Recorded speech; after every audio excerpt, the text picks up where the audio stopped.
Les 3 juges d'instruction qui sont en co-saisine sur ce dossier vont, j'imagine, examiner l'arrêt et après vraisemblablement réentendre les 2 mises en examen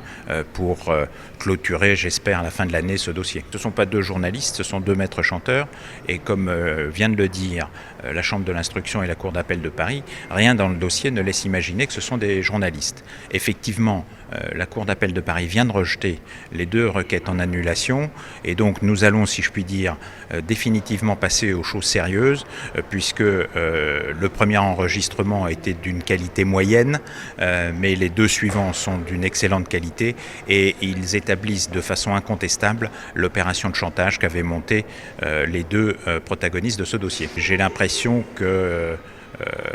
ça va être compliqué de trouver matière à soutenir un pourvoi en cassation puisque la Cour d'appel a rappelé